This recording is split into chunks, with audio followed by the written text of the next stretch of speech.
말씀입니다.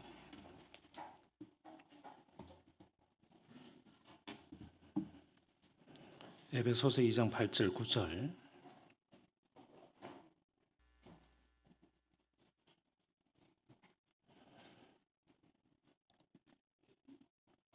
에베소서 2장 8절 9절 다 같이 한 목소리로 보겠습니다. 너희는 그 은혜에 의하여 믿음으로 말미암아 구원을 받았으니 이것은 너희에게서 난 것이 아니요 하나님의 선물이라. 행위에서 난 것이 아니니 이는 누구든지 자랑하지 못하게 함이라. 아멘. 오늘도 하나님의 은혜가 저와 여러분과 함께 하기를 바랍니다. 오늘 저는 에베소서 강의 11번째 시간 말씀을 드립니다. 오늘 말씀에 보면 중요한 단어가 나오죠. 기독교 우리 신앙에서 굉장히 중요한, 어쩌면 가장 중요한 단어들이 나오는데 그 중에 하나가 은혜라고 하는 단어, 그 다음에 믿음, 이런 단어가 나오죠. 그리고 자동적으로 이것은 구원으로 연결되기 때문에 구원이라는 단어가 나오죠. 오늘 이 말씀은 기독교의 핵심적인 사상을 담고 있고 우리 믿음이 어떤 것인가를 보여주는 중요한 말씀입니다. 우리 중요한 말씀을 진리의 말씀 그대로 받아들이면 좋은데 우리가 믿음 생활을 하다 보면 굉장히 많은 문제에 봉착하게 되는데 그 중에 하나가 은혜가 왜곡되어 있어서 은혜주의를 낳게 되어지고 또 은혜 이전에 있던 그 율법이라고 하는 하나님의 말씀이 율법주의를 낳게 되는 이런 문제가 우리가 나타납니다. 우리는 워낙 많이 들은 말씀이지만 그것이 무엇인지 자기에게 적용하기 참 쉽지 않습니다. 그래서 오늘 자기에게 어떤 것을 적용할지에 대해서 한번 생각해 보는 시간이 가지면 좋겠습니다. 오늘 우리가 읽었던 9절 말씀에 보면 행위에서 난 것이 아니니, 행위라는 말이 있습니다. 율법이 우리에게 계속적으로 종용하는 게 뭐냐면 행위입니다. 행위. 그럼 행위를 하게 하는 그 율법이 나쁜 거냐? 아닙니다. 율법은 하나님의 말씀이기 때문에 거룩하고 신령하고 좋은 것이죠. 행위를 하라고 하는 이유는 그 행위를 통해서 너희가 구원에 이를 수 있다라고 하는 것을 보여주고자 함이 아니라 하나님의 본래 의도는 너가 아무리 행위를 해도 스스로는 구원받기 힘들어. 이게 목적이에요. 율법을 주신 목적은 너희가 스스로 구원을 얻을 수 있어를 말하고 싶은 게 아니라 너희들은 구원을 받을 수 없어 라고 하는 절망감을 안겨다 주기 위해서 율법이 존재합니다. 그래서 율법이 뭔가, 율법주의가 뭔가, 은혜는 뭔가, 은혜주의가 뭔가, 그 속에 있는 믿음의 실체는 뭔가, 이것을 한번 오늘 잠시 따져보고 자기에게 적용하는 시간을 가지면 좋겠습니다. 제가 세 가지를 이야기했습니다. 세 가지 중에 첫 번째, 두 번째는 약간 부정적인 표현을 했고 마지막 세 번째는 은혜에 대한 이야기입니다. 설교 노트를 한번 보십시다. 첫 번째 읽어볼까요? 시작. 율법주의는 은혜를 하찮게 만들어버린다. 갈라디아서 2장 21절 세 번역 읽어봅시다. 나는 하나님의 은혜를 헛되게 하지 않습니다. 의롭다고 하여 주시는 것이 율법으로 되는 것이라면 그리스도께서는 헛되이 죽으신 것이 됩니다. 아멘. 여기에 보면 율법도 나오고 은혜라고 하는 말도 나옵니다. 은혜가 오기까지는 율법이 있었기 때문에 은혜가 은혜됩니다.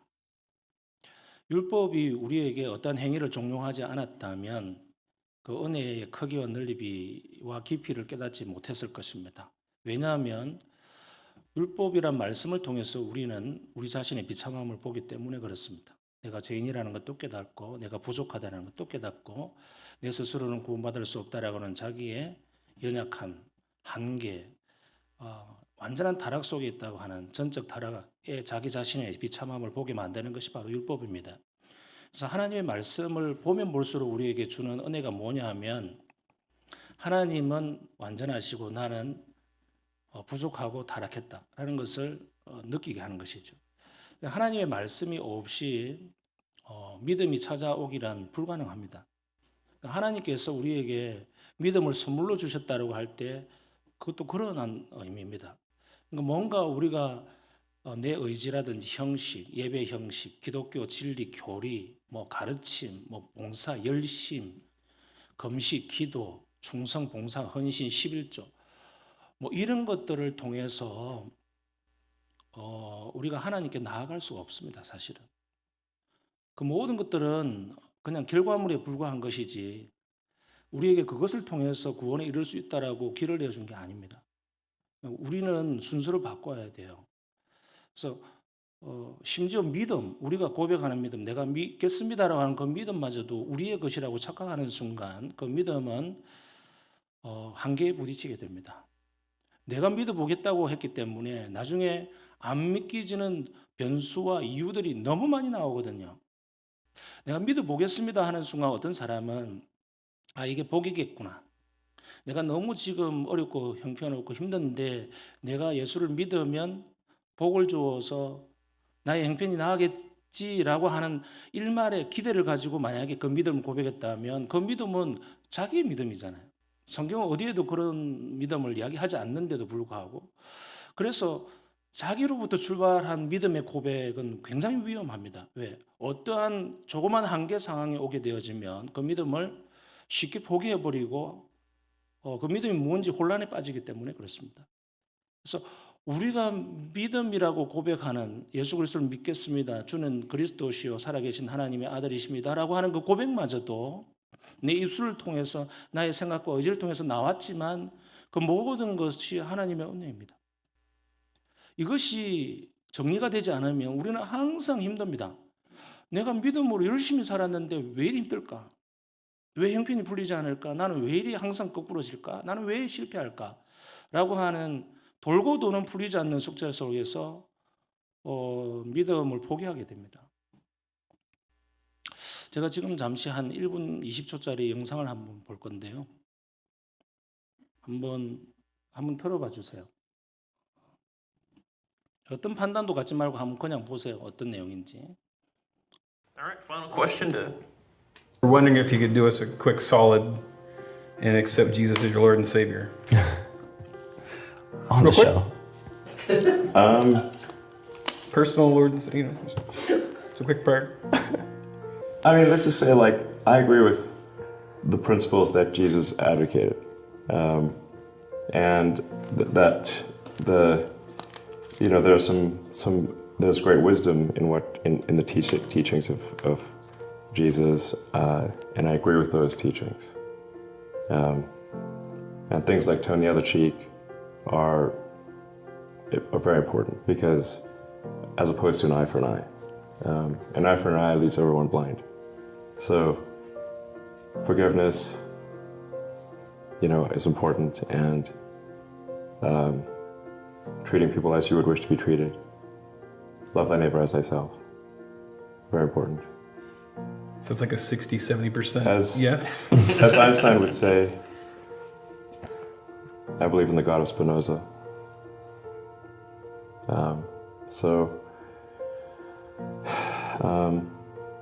But hey, if Jesus is saving people, I mean, I wouldn't stand in his way. Like, I'll be sure, I'll be saved. Why not? Sweet, we did it. Yeah. I think he just said yes. We got him. All right. We got him. to be saved.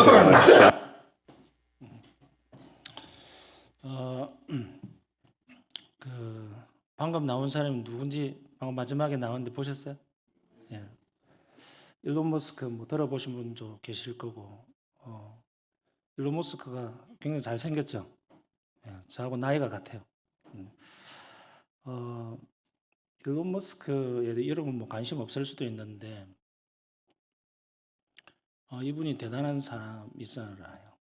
테슬라라고 하는 자동차 회사, 세계 최고의 아직까지는 전기차를 생산해내고 있고, 거기에서 또 스페이스 X라고 하는 미 항공우주국 나사가 하지 못하는 일들을 개인이 지금 하고 있잖아요. 화성에 지금 사람들을 가서 도시를 건설하려고 하는 계획을 나사도 하지 못하는 일을 지금 일론 머스크가 지금 하고 있고, 나사가 이루지 못했던 로켓도 자기 개인 회사에서 쏘아 올려서 한 번 쓰고 버리는 로켓 추진체를 10번, 20번, 100번을 써도 올라갔다가 다시 내려오고 거꾸로 내려오고 하는 옛날 어렸을 때 상상만으로 하던 그 기술을 실제화시키고 또 스타링크라고 하는 미국이 그동안 쏘아 올렸던 위성 개수 총 개수보다도 이 한 회사가 더 많이 쏘아 올렸습니다. 지금 6천 개를 쏘아 올렸고 향후 5년, 6년 내에 4만 2천 개의 통신 위성을 쏘아 올리려고 지금 계획을 하고 있습니다. 한 번 올릴 때마다 60개씩 싣고 나중에는 400개씩 위성을 싣고 나라는 그러니까 공상과학에서 말할 수 있는 그런 것들을 실제화시키는 거의 천재급이죠.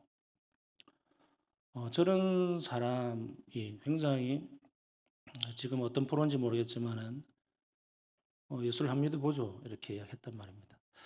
여러분 저는 지금 설교를 통해서 이 영상을 보여준 것은 어떤 판단을 하려고 한 게 아니에요. 어떤 판단도 하지 마세요. 어떤 판단도 하지 마시고 제가 말하려고 하는 부분은 판단하려고 하는 것이 아니라 믿음이 일론 머스크가 한번 믿어보죠 그러면 라고 했던 그것이 우리의 어떤 믿음에 있어서 어떤 부분인가를 한번 짚어보자는 이야기입니다. 그러니까 예를 하나 들었을 뿐이에요. 저분이 신실을 믿는지 저는 모릅니다. 세례를 받았는지도 잘 모르겠고 여러분 성경에서는 분명히 요한복음 1장 12절 말씀에 보면 영접하는 자 곧 그 이름을 믿는 자들에게는 하나님의 자녀가 되는 권세를 주셨으니 라고 이야기합니다.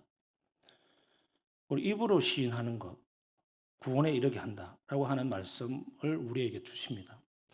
자, 그런 어떤 형식적인 것만 보면 일론 머스크는 구원받았습니다. 만약 형식만 보면 말입니다.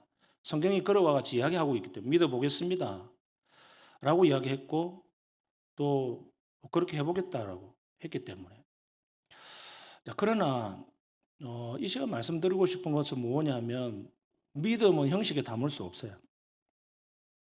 오히려 그 반대로 믿음이 형식을 담습니다. 그러니까 담아낼 수 없다는 겁니다. 그러니까 우리의 믿음이라고 하는 것을 우리가 가지고 있는 체계, 사상, 어떤 형식, 습관, 교회가 가지고 있는 모양새 안에 집어넣으려고 하면 믿음의 본질을 잃어버려요. 여러분 이것이 무슨 말인지 여러분 깨닫는 자는 오늘 복이 있을 것이고 못 깨닫는 분들도 서서히 한번 깨달아 보시길 바랍니다. 우리는 기독교 신앙에 오랫동안 젖어들어 있는 사람들은 뭘로 치느냐 하면 눈에 보이는 것들을 많이 찾게 됩니다. 이게 이제 율법주의고 다른 말로 하면 형식주의가 됩니다. 그러면 형식주의는 이단입니다. 율법주의가 이단이란 말입니다. 이단. 그러니까 바리새주의, 율법주의, 성경에서는 위선자들이여 했죠. 위선주의, 이것은 기독교의 가장 최고의 이단이에요. 이것은 건절이 되지 않는 기독교 역사 2000년 동안 건절이 되지 않고 있는 이단입니다. 아무리 정죄해도 정죄하고 설교 시간마다 정죄하고 그렇게 하지 말라고 해도 이것은 건절이 안 돼요. 잘못된 가연설이라든지 영지주의, 그 다음에 뭐 삼일체를 부정하는 여러 가지 유일신론자들이라든지 뭐 여러 가지 이런 이단들은 다 정죄받고 다 그냥 그러다가 사라졌어요. 100년, 200년을 가지 못했습니다. 근데 오늘날 기독교 2000년 역사상 건절이 되지 않는 이단이 있는데 그게 뭐냐면 율법주의입니다. 다른 말로 하면 형식주의. 왜 건절이 되지 않느냐? 기독교 교회 안에 깊이 뿌려내려져 있기 때문에 건절이 안 됩니다. 이런 이야기 표현을 여러분 처음 들어보셨을 거예요. 그만큼 형식주의는 무섭고 우리를 믿음의 본질을 차버리게 만듭니다. 우리는 믿음이라고 하는 것은 기독교 신앙에서 형식 안에 담기는 것이 아니라 믿음이 형식을 끌고 갑니다. 엔진은 믿음이에요. 우리의 엔진은 형식이 아닙니다. 그러니까 여러분이 만약에 형식에 젖어들어 있고 예수 그리스도의 본질을 찾지 못하고 있다면 여러분들은 이단 사상에 빠져 있는 겁니다. 제가 심하게 이야기하면 우리가 믿는 하나님은 보이지 않는 하나님이십니다.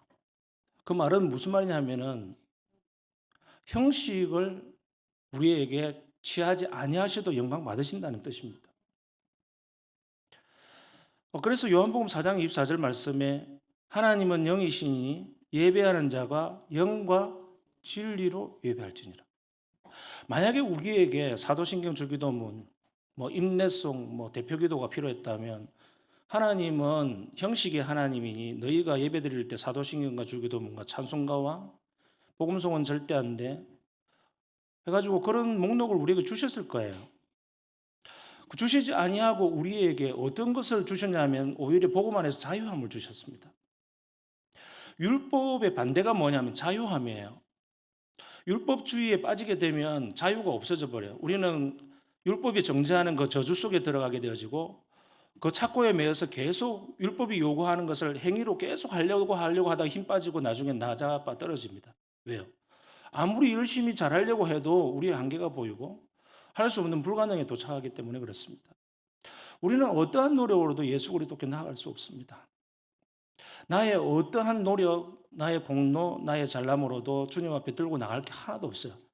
자랑거리가 하나도 없습니다. 우리의 행위로는 그리스도를 만족해 하실 수가 없어요. 그것을 만족해 할 수 있었다고 한다면 예수 그리스도께서는 십자가 지실 필요가 없었겠죠. 예수님 십자가를 왜 지셨습니까? 율법의 저주를 우리가 만족해 할 수 없었으니까 예수 그리스도께서 그분이 스스로 율법을 만족시키기 위해서 자기 자신을 십자가에 목숨으로 내놓으신 것입니다. 율법이 그것을 계속 요구하잖아요. 너희는 죄이기 때문에 너는 죽어야 돼. 죄인이기 때문에 죽어야 된다고 하는 논리로 따지면 우리는 할 게 하나도 없어요. 그냥 죽어야 돼요. 끝나버려요. 멸망. 그러나 예수 그리스도께서 우리가 할 수 없는 그 일들을 행하셨기 때문에 이제 우리에게 남아있는 건 뭐냐 하면 형식주의에 빠지는 것이 아니라 예수 그리스도가 우리 삶에 들어오게 만드는 겁니다. 그리고 예수 그리스도께서 우리의 삶을 끌고 가게 만드는 것. 형식주의에 빠져 있으면 안 돼요. 저는 그런 고민을 많이 해봅니다. 예수님께서 왜 십자가에서 죽으셨다가 살아나시고 부활하셔서 40일만 계시다가 올라가 버리셨을까? 그리고 성령을 우리에게 주셨을까? 성경이 명확하게 대답은 안 하지만 제 믿음은 그것입니다. 예수님이 몸으로 계셨다면 우리의 믿음은 항상 형식주의에 빠졌을 거예요. 특히나 한국 사람들은 세계 그 어떤 민족보다도 체면이라고 하는 이 형식을 굉장히 강하게 수천 년 동안 가져왔기 때문에 우리 한국 사람들은 예수님이 지금 살아계신 몸으로 이 자리에 예배 받으시기 위해서 여기 앉아 계신다면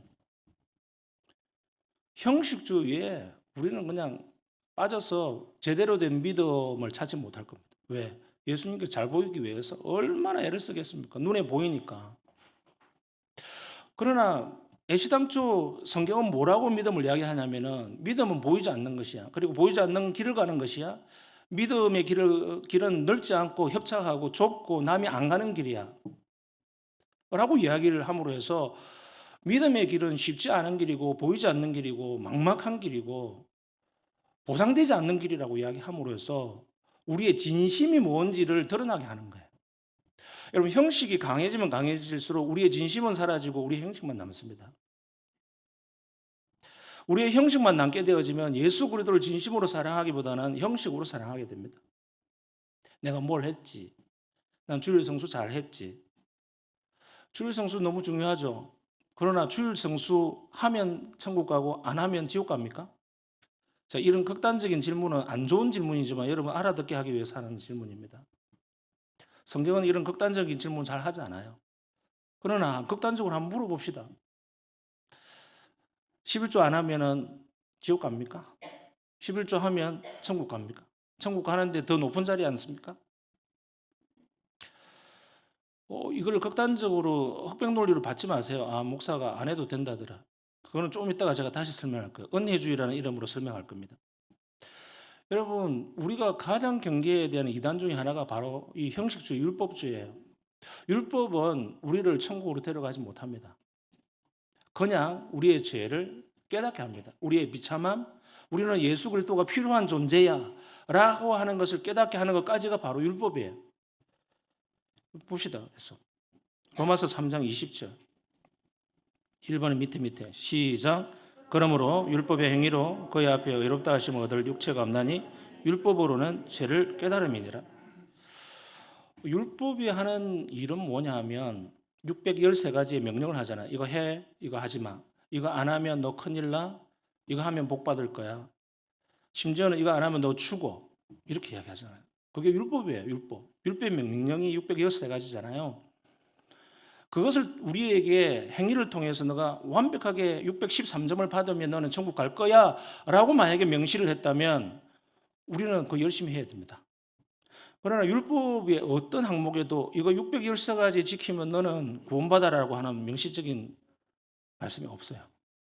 그렇다면 율법의 의도는 뭐냐 하면 어차피 못 지킬 거야 라고 하는 우리의 비참함을 주기 위함입니다. 이 율법의 용도의 세 가지, 신학에서 이야기하는 세 가지 중에 중요한 한 가지입니다. 우리의 비참함, 우리의 죄성을 깨닫게 하는 겁니다. 율법이라고 하는 기준 잣대, 점수표, 정답이 없다면 우리는 마음대로 행할 것입니다. 하나님이 어떤 것을 기뻐하시고 어떤 것을 싫어하신다는 것을 기준점이 없다면 우리는 무엇을 기준으로 잡고 하나님 앞에 나아가야 됩니까? 그래서 율법은 최소한의 우리의 비참함을 보고 하나님은 거룩하신 분이시구나. 우리는 우리의 스스로 하나님께 나갈 수 없는 존재이구나.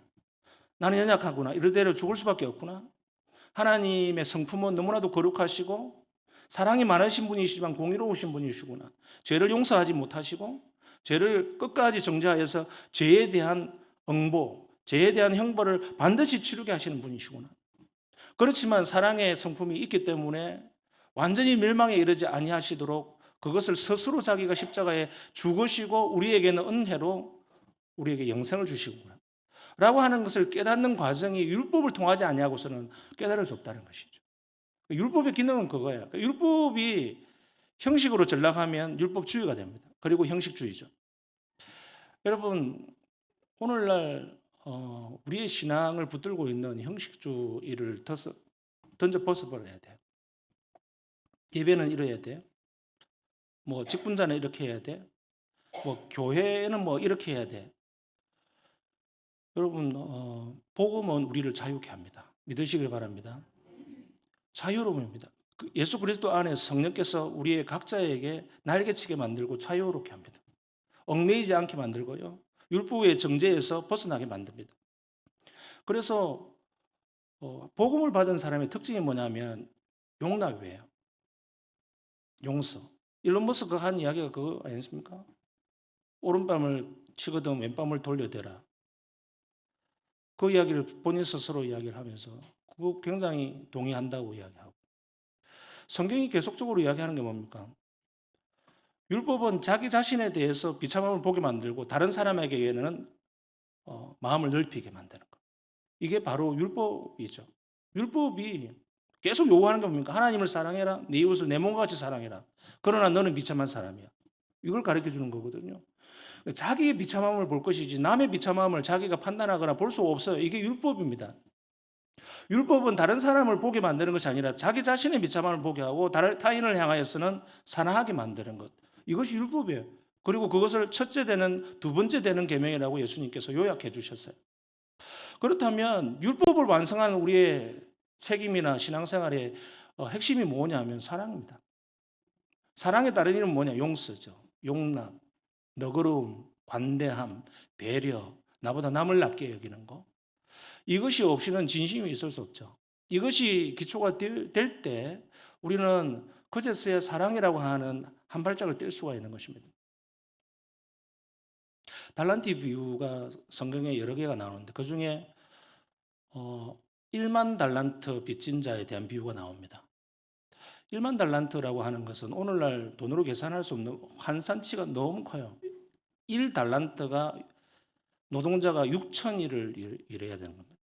우리 외국인 형제들 하나오션에 많이 오셨는데 삼성에도 계시고 우리 형제들이 20년 동안 일을 해서 품삯을 받으면 그것이 한 달란트예요. 20년 동안. 1만 달란트는 계산할 수 없습니다. 20만 년 동안 혼자서 일해서 갚아야 될 돈입니다. 이 수치 자체는 쓰지 않는 용어잖아요. 왜 성경이 왜 1만 달란트 빚진 자? 1만 달란트 빚진 자는 오늘날 대기업 회장이나 있는 정도잖아요. 이 시대 고대 시대 때는 없는 수치예요. 왜 성경이 이와 같이 1만 달란트 빚진 자를 이유를 이야기를 할까요? 현실 불가능을 전제로 까는 거예요. 1만 달란트 빚진 자가 주인에게 가서 탕감을 해달라고 선처를 구합니다. 그러니까 알았다. 내가 다 탕감해 줄게 하는 거예요. 탕감해 줄게 하고 너무 기분이 좋아가지고 춤춤을 룰루랄라 하면서 골목길을 가는데 내가 100데나리온을 빌려줬던 사람 만나게 된 거예요. 저거 봐라 하면서 저거 1년 전에 빌려간 거 아직까지 안 갚네요. 성질이 확 난 거예요. 그래서 성경에 보면 목을 잡고 이래요. 멱살을 잡았다는 얘기예요. 멱살을 잡고 돈 빨리 갚아 이야기. 그러니까 그 자리에서 무릎 꿇고 아이고 이거 좀 빨리 선처를 좀 해주시면 고맙겠습니다. 라고 자기가 했던 행동을 똑같이 하는 거예요. 그때에 조금 전에 자기가 1만 달란트를 탕감받고 와놓고서 그 사람에게는 안 돼라고 거절을 합니다. 그리고 옥에 가두어 버리죠. 네가 돈 갚을 때까지 정신 차릴 때까지 옥에 가두겠다. 여러분 이 장면에서 보여주는 게 뭡니까? 물론 용서라고 하는 것을 보여주려고 전후문맥에서 그 이야기를 합니다. 그 용서의 맥락이 뭐냐는 것이죠. 은혜라는 것을 보여주지 않습니까? 1만 달란트라고 하는 이 액수 수치 자체가 우리가 건져볼 수 없고 만져볼 수 없는 돈이에요. 우리 한국은행에도 없는 돈이에요. 실제로 은행은 돈이 없잖아요. 없는데 그냥 숫자만 있잖아요. 아시잖아요. 은행은 10%에서 15% 정도의 현금만 보유하고 있고 실제로 1,000억 원이 있어야 되면 100억 원밖에 없어요. 모든 은행이 다 그렇습니다. 다 숫자 노름이잖아요. 실제로 만질 수 있는 돈이 없어요. 그 정도 숫자는. 근데 이 어마어마한 숫자를 성경이 이야기하고 있는 건 뭡니까? 하나님의 은혜를 보여주려고 하는 것이죠. 그 숫자, 그걸 통해서. 불가능한 숫자잖아요. 우리가 갚을 수도 없고, 우리가 처리할 수도 없고, 해결할 수 없는 수치예요. 그 불가능의 것들을 탕감해 줬다 하는 것을 통해서 구원의 메시지를 보여주는 것이죠. 그렇다면 그 큰 은혜를 받고서 너가 그 조그만 것들도 못 참아주느냐? 그걸 우리에게 묻고 있잖아요. 우리의 현실에서 많이 보지 않습니까? 조그만 은혜를 받고 나서도 은혜를 흘려보내지 못하는 우리의 속좁음을 늘 보지 않습니까? 저는 한 번씩 운전을 하다가 보면 끼어들기를 해야 될 때가 있잖아요. 이거 끼어들기 못하면은 한 10분을 돌아갔다 와야 돼요. 그래서 지금 해야 돼요. 그냥 다른 사람 막 눈치 보이고 그럼 끼어들기 깜빡이를 넣으면 어떤 차가 정말 기분 좋게 서 있습니다. 끼어들라고 앞에 자리를 내줘요. 그럼 기분 좋게 들어가지고 깜빡이 한번 누르고 고맙다고 가잖아요.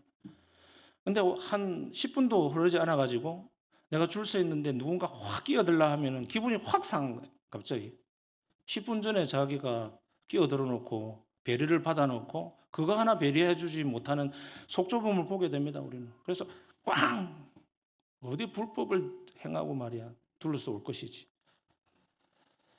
이것을 그 속에 나오는 그 마음, 조금 전에 자기가 행했던 그 은혜 받았던 것을 상대방이 나에게 법이라고 하는 교통법이라고 하는 것으로 받지 아니하고 넉넉함으로 나를 용납해 주었는데 나는 다른 사람을 향하여서 법이라고 하는 교통법이라고 하는 법의 잣대로 저 사람을 욕하고 있는 그 모습을 보면서 우리의 은혜가 무엇인지 우리의 비참함이 무엇인지를 바로 살짝 들여다볼 수 있죠. 여러분 은혜는 형식으로 담을 수 없어요. 어떠한 형식으로 담을 수 없습니다. 여러분의 노력과 공로는 되지 않습니다. 오직 예수 그리스도의 십자가로만 담길 수 있는 것입니다. 그 방법밖에 없기 때문에 그렇게 한 겁니다. 그럼 십자가 외에는 어떠한 모양도 취할 수가 없어요. 기독교 신앙에서는. 예수 그리스도의 십자가 외에는 어떠한 모양도 우리가 바라볼 것도 없어요. 어떠한 형식, 누구에게 잘 보여야 된다? 이것도 없습니다. 그래서 우리가 지금 기독교 신앙으로 잡고 있는 형식, 이 모든 형식은 그냥 형식에 불과한 것이 진리가 아닙니다. 여러분 형식을 잘 지킨다고 해서 여러분이 하나님께 칭찬받지 못합니다. 여러분 여러분의 마음 진심을 내어놓으시기 바랍니다. 여러분의 마음의 할례를 받아야 됩니다. 그래서 에스겔서부터 해서 신명기서 계속적으로 하는 이야기가 뭐냐면은 할례, 육신의 할례를 받으라고 말하지 않고 마음을 먼저 앞세요. 너희가 마음과 몸의 할례를 받아라. 신명기 10장, 신명기 30장, 에스겔 계속적으로 나와요. 율법에서 그와 같이 이야기하는데 사람들은 마음을 빼버리고 육신의 할례, 8일 만에 받는 그 할례를 이야기합니다. 유대인들이 그게 문제였잖아요. 그래서 로마서를 통해서 사도 바울이 주시는 메시지가 뭡니까? 갈라디아서와 표면적 유대인이 유대인이 아니고 이면적 유대인이 유대인인데 표면적 할례가 할례가 아니라 이면적 할례가 할례니라. 이게 무슨 말이냐 하면은 어려운 말이 아니에요. 율법에서 이미 던져주고 있는 말씀. 마음과 몸의 할례를 받아라. 이렇게 이야기합니다. 율법 읽어보세요. 율법에는 마음을 먼저 앞세우고 있어요. 우리의 마음으로 예수님을 믿는 것이고 우리의 진심으로 예수님을 섬기는 것이고 우리의 마음을 놓아서 하나님께 예배하는 것이지 두 번째 우리의 육신이 어떻게 하는 행위나 형식으로 하는 것이 아니라는 것입니다. 율법은 처음부터 그것을 알고 있었어요. 그래서 우리에게 주는 말씀이 갈라디아서 6장 15절에 이렇게 이야기합니다. 할례나 무할례나 아무것도 아니로되 오직 새로 지으심을 받은 것이 중요하니라. 여러분, 형식이 하나도 중요하지 않아요. 우리의 마음이 훨씬 중요합니다. 왜? 우리의 구원은 마음에 찾아오기 때문에. 그리고 하나님의 나라도 우리 마음에 찾아옵니다. 자, 두 번째 넘어갑시다. 두 번째, 큰 두 번째 읽어봅시다. 시작. 로마서 5장 20절 읽어봅시다. 율법이 들어온 것은 범죄를 다하게 하려니라. 그러나 죄가 다한 곳에 은혜가 더욱 넘쳤나니. 로마서 6장 1절 2절. 그런즉 우리가 무슨 말을 하리요? 은혜를 더하게 하려고 죄에 가하겠느냐? 그럴 수 없느니라. 죄에 대하여 죽은 우리가 어찌 그 가운데 더 살리요? 여러분, 율법주의를 피하려다가 은혜주의로 빠진다는 말입니다. 형식이라고 하는 건 내가 뭔가 행위를 해드려야지, 열심히 해야지 하는 것들을 만약에 은혜주의, 율법주의를 하면 안 돼 하면서 계속 착각에 빠지면 또 다른 반대편 극단으로 흐릅니다. 이게 뭐냐면 은혜주의예요. 은혜는 은혜주의가 아닙니다. 은혜주의도 은혜가 아니에요. 은혜와 은혜주의는 완전히 다른 것입니다.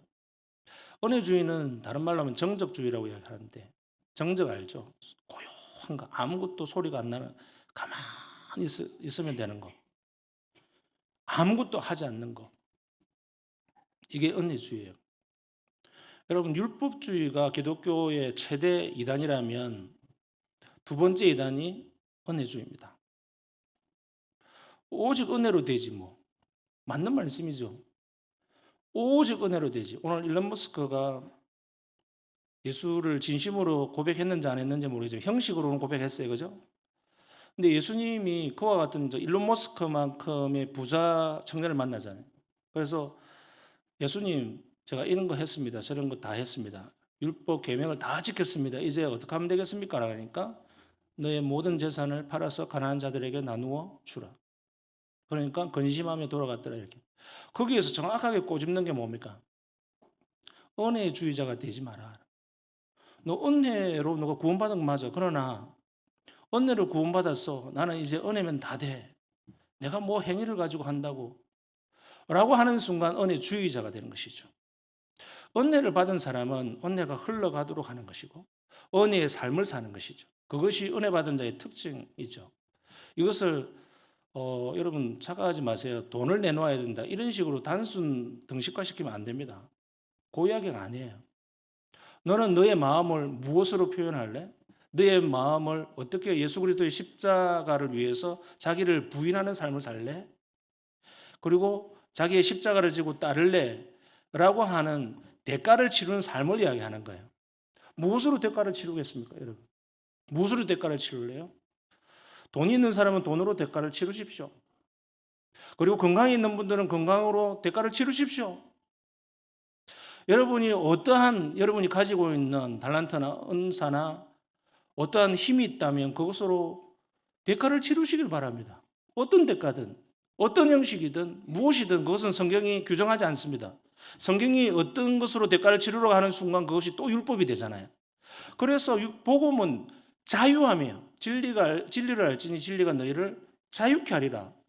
우리는 율법으로 다시 돌아가면 안 돼요. 그래서 저는 굉장히 설교 시간 조심스러워요. 뭐 합시다 이런 캠페인 저는 별로 하고 싶지 않아요. 자꾸 뭘 하자 그러고 뭘 규정을 많이 정해놓고 하는 순간 복음을 자꾸 잃어버려요. 우리는 그런 것들을 많이 지금 거쳐왔잖아요. 이미. 형식들을 두지 맙시다. 다만 여러분들이 여러분 마음 가운데에서 예수 그리스도를 정말 체험하고 그분의 은혜를 받았다면 내 은혜의 삶을 내가 어떻게 살 것인가에 대해서 대가를 치는 것이 무엇인가에 대해서 고민해 보셔야 됩니다. 어떤 식으로 대가를 치를 것인가?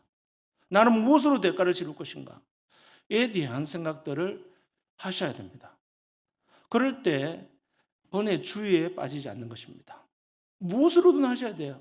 그게 무엇이든지. 제가 규정할 수 없어요. 규정하는 순간 율법주의가 되기 때문에. 제가 규정하지 않겠습니다. 그러나 여러분이 복음 안에서 자유하되 예수 그리스도에게는 종이 되어야 된다는 사도 바울의 자기의 다짐처럼 율법으로부터는 해방되었지만 우리는 다시 누군가에게 종이 되는데 예수 그리스도의 종이 되셔야 됩니다. 그 말이 다른 말이 뭘까요? 자기를 부인하라는 뜻이고 자기 십자가를 지고 따를 것이니라 이 말씀을 하고 있는 거예요. 여러분 주보에 보면 주보 가지고 계시죠? 펴보셔요. 앞에 칼럼 보이십니까? 칼럼 제목 읽어봅시다. 시작. 이게 A.W. 토저라고 하는 굉장히 영성가의 책인데 기회가 되시면 한번 읽어보셔도 좋고 이것만 읽어보셔도 좋아요. 자기의 십자가를 지는 것이 뭔가 간략하게 이야기하고 있습니다. 자기의 십자가를 지는 삶이 없으면 그 사람은 은혜주의자입니다. 자기의 십자가를 지고 간다는 것은 예수 그리스도처럼 십자가에 못 박혀 죽으라는 말이 아니라 자기가 질 수 있는 자기의 하나님을 기쁘시게 만드는 자리에 서는 것입니다. 정확하게 그렇게 이야기하고 있잖아요. 그래서 자기가 첫 페이지에 보면 이렇게 마지막에 이렇게 써놨어요. 제가 읽어볼게요. 로마 정부가 시행했던 십자가 사형의 고통을 그대로 느끼며 그리스도와 함께 한 걸음 한 걸음 걸어가는 것은 우리에게 가능하지도 않고 그분이 의도하셨던 것도 아니다. 그리스도께서 의도하셨던 것은 우리 각 사람이 날마다 자기 십자가를 지는 것이다. 그것은 자신이 그리스도와 함께 죽었다고 여기는 것입니다. 또 그것은 날마다 순종의 좁은 길에서 반결될 수 있는 자기 부정이나 회개나 겸손이나 겸허한 희생을 자발적으로 받아들이는 것이다. 그것이 신자 개인의 십자가이다. 그것만이 그리스도께서 우리에게 지라고 말씀하신 십자가이다. 자발적. 다른 말이 자유함이잖아요. 저는 복음이 뭐냐라고 묻는다면 자유함. 이 한 단어로 표현하고 싶어요. 여러분 자유하십시오. 그러나 방종하지 마세요. 예수 그리스도의 은혜로 우리는 구원받았습니다. 그러나 그 은혜를 남용하지 마십시오. 오직 은혜라고 하는 이 개혁주의자들의 선언 속에서 우리는 자꾸 착각하죠. 그래 오직 은혜지 은혜 말고는 안 돼. 그럼 나는 가만히 있어야지 뭘 자꾸 하려고 해서 은혜주의자가 됩니다. 여러분 대가를 치르시길 바랍니다. 하나님의 은혜를 싸구려로 만드시지 말기 바랍니다. 예수 그리스도의 십자가는 우리를 위한 죽으심이고 우리를 위한 섬김입니다. 여러분들은 무엇으로 대가를 치르고 섬기시겠습니까? 그것은 여러분들이 자유함 속에서 알아서 하시길 바랍니다. 마지막 세 번째 한번 봅시다. 다 같이 읽어봅시다. 시작.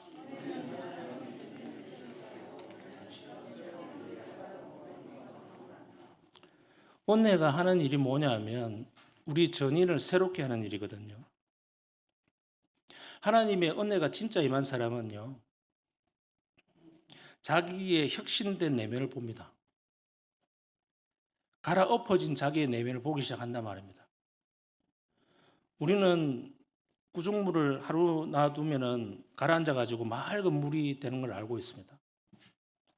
밑에 가라앉아 있는 이 흙탕물이 주변에 어떠한 약간의 변화에 의해서도 확 일어나죠. 하나님의 은혜는 무엇이냐면 그 구중물을 처음부터 끝까지 싹 다 빨아들여서 아주 미세하게 조금만 남겨놓고 완전히 거의 깨끗한 샘물로 만들어 놓은 것. 이것이 은혜입니다. 무슨 말이냐 하면 더 이상 구중물이 일어나서 우리의 마음을 확 덮칠 수 없을 정도로 깨끗하게 만드셨다는 겁니다. 그러나 아직까지 우리는 천사가 아닙니다. 이 땅에 살아가는 한 약간의 구중물이 남아있어요. 이것을 신학에서는 죄의 잔재성이라고 합니다. 사도 바울이 로마서 7장에서 이야기했던 거죠. 대부분의 흙탕물은 다 없앴지만 조그맣게 남겨놨었어요. 우리의 그래서 부족함을 계속 보죠.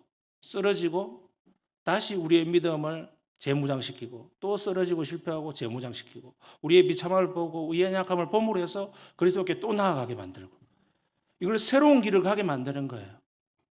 그럼 여러분 우리의 고민이 뭡니까? 나는 분명히 믿는 사람이고 오랫동안 신앙의 경력이 있는 사람인데 왜 형편없는 것으로부터 계속 벗어나지 못하고 있을까? 자기 자신만의 고민이 있을 거예요.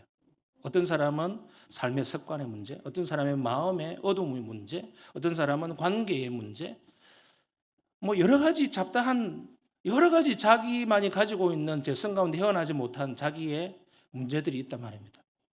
그럴 때마다 우리는 나아가야 될 게 뭐냐면 하나님의 은혜를 붙드는 수밖에 없어요. 우리의 마음의 문제는 우리의 의지를 넘어서는 문제입니다. 그런데 한 가지 안심되는 것이 무엇이냐면 우리의 마음 가운데 성령이 들어오셨다는 겁니다. 그리고 성령께서 우리를 새롭게 하시고 새로운 길을 열어주시고 성령께서 우리를 함께 가게 하십니다. 여러분의 마음을 성령님께 내어드리면 여러분의 마음은 성령님이 다듬어 주십니다. 이것이 보이지 않는 예수 그리스도신 성령님이 하시는 일들이에요. 예수님이 이 땅에 그냥 부활하신 몸으로 계속 계셨다면 지금같이 우리의 마음 가운데 들어오셔서 성령이 행하시는 그런 은혜를 그런 종류의 은혜는 맛보기 힘들었을 겁니다. 그러나 보이지 않는 예수님이신 성령님께서 우리 마음 가운데 그 일들을 행하셔요. 정말 미운 사람, 정말 꼴도 보기 싫은 사람, 그 구중물이거든요. 구중물. 그 마음의 문제잖아요. 마음속에 있는 구중물인데 그 구중물은 우리가 어떻게 할 수가 없어요. 근데 성령님께서 그것을 다 빨아서 밖으로 내버리고 점차 그 일들을 하고 깨끗하게 정화시키는 일들을 성령님이 하십니다. 그럼 우리에게 필요한 건 뭐냐? 결국 은혜로 돌아가죠. 다시. 은혜주의가 아니라 은혜로 돌아가요. 그러니까 우리가 행하고 우리가 소원하고 우리가 원하는 모든 삶의 여정에는 결국 은혜로 살아가는 것이죠. 그래서 우리는 은혜의 바다에서 물고기처럼 춤을 추는 것이고 날개치며 헤엄치는 것이고 은혜의 바다에서 그냥 우리는 살아가는 겁니다. 은혜의 바다에서 떠날 수가 없어요. 결국 은혜로 돌아가요. 그러나 은혜주의에 빠지지 마십시다. 그리고 율법주의에 빠지지 마십시다. 형식 다 걷어내고요. 형식 하나도 중요하지 않아요. 우리 인간이 좋아하는 것이지. 어떤 형식이든 상관없어요. 그래서 이 은혜를 붙들고 살아가는 저와 여러분 되길 바랍니다.